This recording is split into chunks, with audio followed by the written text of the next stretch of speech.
क्या समस्या यह है कि मारने के लिए बाण पीछे से लगा हुआ है, मुझे मारने के लिए। शंकर जी बोले मैं महाकाल हूं, ये मारने का काम करता है काल, और मैं हूं महाकाल।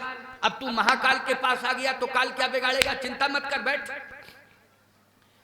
पार्वती जी बोली भांग ज्यादा खा गए हो क्या, थोड़ा पीछे तो देखो, यहां महाकाल का बाप पीछे खड़ा है। अच्छा सही बताओ भैया, महाकाल भगवान शंकर बोलो परम पिता किसे मानते हैं, प्रभु राम को मानते हैं कि नहीं मानते हैं। और सही बात तो ये है कि ये जो बाण था ना, ये बाण परमात्मा का बाण, इसको साधारण बाण मत समझना। इस बाण को जो भी देखता है उसे प्रभु राम का कोप दिखाई दे जाता है। किसका कोप, प्रभु राम का कोप। इसका मतलब ये बाण ही राम का कोप है। और राम का कोप, ईमानदारी से बताओ, कभी कोप करते नहीं हैं, लेकिन यदि कोप कहीं हो गया तो विनय ना मानत जलद जल गए 3 दिन बीत, बोले राम सकोप तो भय बिन होए न प्रीत। याद रखना, उस समय भगवान के कोप को कोई बर्दाश्त नहीं कर सकता है। तो शंकर जी ने कहा कि पार्वती क्या कह रही हो, कहा हाँ स्वामी देखो तो पीछे। ओहो, जैसे ही देखा तो प्रणाम करने लगे। कौन करने लगे प्रणाम, शंकर जी। जयंत बोला अब तो मरना कन्फर्म ही है। जब हाई कमान सरेंडर हो गया, जब बाण को देख के हाई कमान सरेंडर हो गया, बोलो भाई शंकर जी ने किसको प्रणाम किया, जल्दी बोलो। बाण को प्रणाम किया, लेकिन बाण नहीं था, उस बाण में प्रभु राम का दर्शन हो गया भोले बाबा को, इसलिए प्रभु राम को प्रणाम कर रहे हैं। और जैसे आंखों में आंसू आए, कहा जयंत इस समय मेरा स्वामी दुखी है, क्रोध में है। मेरे स्वामी को क्रोध नहीं आता है, लेकिन आज उसे यदि क्रोध आया है तो ये बता कारण क्या है, पहले कारण बता, झूठ मत बोलना। कहे कारण ये है कि मैंने सीता जी के चरण में चोंच मार दी। शंकर जी ने कहा पार्वती त्रिशूल लाओ मेरा, और जैसे ही त्रिशूल मंगाया भागा ये वहां से। कहे कि अब तो यहां भी हमें गुंजाइश नहीं है बचने की, यहां भी मरण है। इसलिए ब्रह्म धाम शिवपुर सब लोका, और फिरा भ्रमित व्याकुल भय शोका। ओ काहू बैठन कहा न ओही, और राख को सकै राम कर द्रोही। ये राम का द्रोही है। एक बात आपको बताएं, भगवान राम ने जयंत के पीछे जयंत को मारने के लिए अपना बाण छोड़ा। बोलो छोड़ा बाण कि नहीं।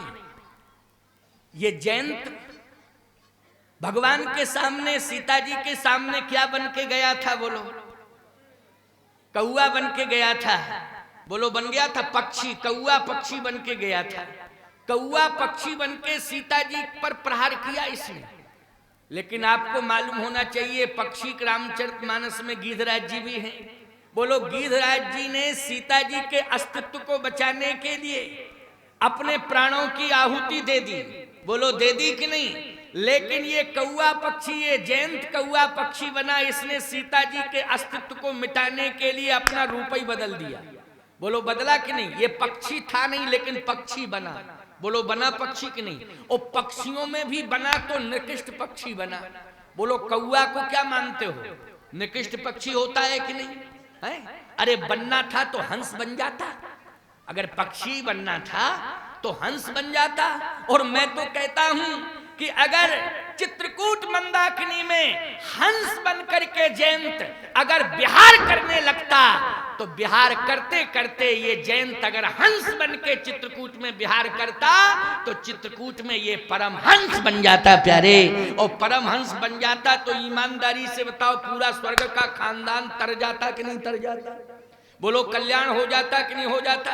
जिसका बेटा परमहंस हो जाए, ईमानदारी से बताओ उस कुल खानदान को धन्य कहा जाएगा कि नहीं कहा जाएगा। लेकिन ये हंस नहीं बना, ये तो कौआ बना। कौआ बन के इसने प्रहार किया। सावधान, नारी का अपमान किया।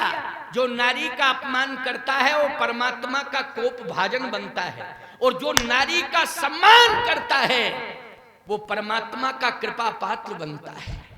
बोलो बनता है कि नहीं? जैसे एक और जयंत बोलो कोप भाजन बन गया कि नहीं बन गया? परमात्मा का कोप भाजन बन गया जयंत, और जटायु परमात्मा का कृपा पात्र बन गया। बोलो बन गया कि नहीं? इतनी बड़ी कृपा भगवान ने कर दी, इतनी बड़ी कृपा की कि बार बार गोस्वामी जी कह रहे हैं कि धन्य जटायु सम को नाही, राम काज कारण तन त्यागी, और हरिपुर गयऊ परम बड़ भागी। हरिपुर गयऊ परम बड़ भागी। नारी का सम्मान करने वाले गीधराज जटायु हरिपुर गयऊ, भगवान के धाम गए।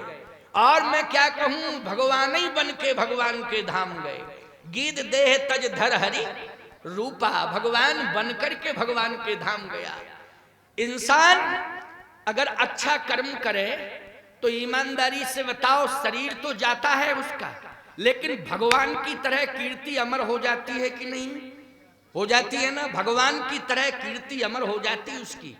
चंद्रशेखर आजाद, सुभाष चंद्र बोस, सरदार भगत सिंह, राम प्रसाद बिस्मिल, ईमानदारी से बताओ देश के लिए इन्होंने कुर्बानी दी, फांसी के फंदे पे झूले, शरीर चला गया, लेकिन कीर्ति आज अमर है उनकी। अमर शहीद के रूप में उनका वंदन स्पंदन किया जाता है, उनको प्रणम्य माना जाता है। बोलो आदरणीय अनुकरणीय सदा सदा के लिए हो गए कि नहीं हो गए?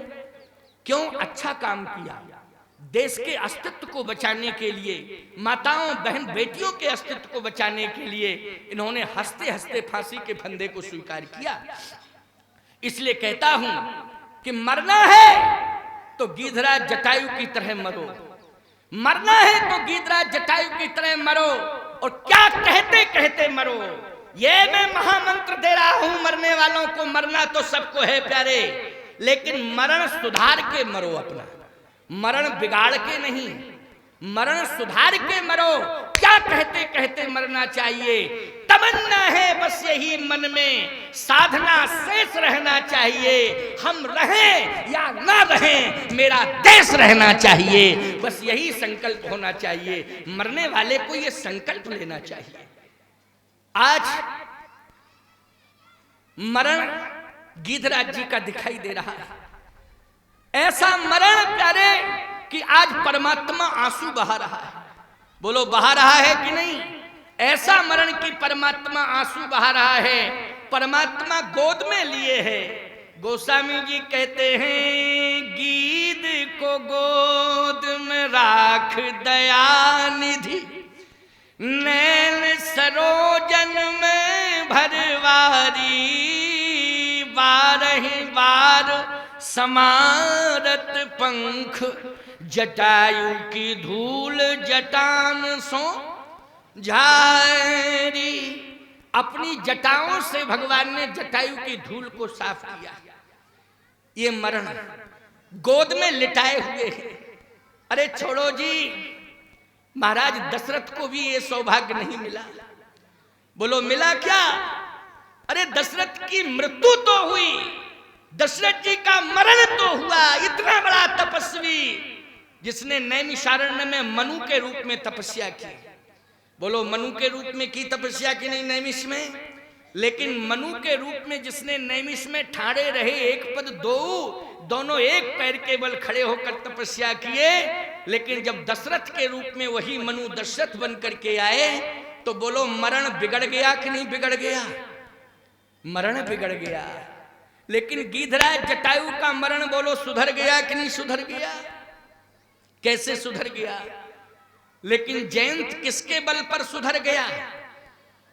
बोले यहां गीधराज जटायु परमात्मा के बल पर सुधर गए, इनका मरण सुधर गया।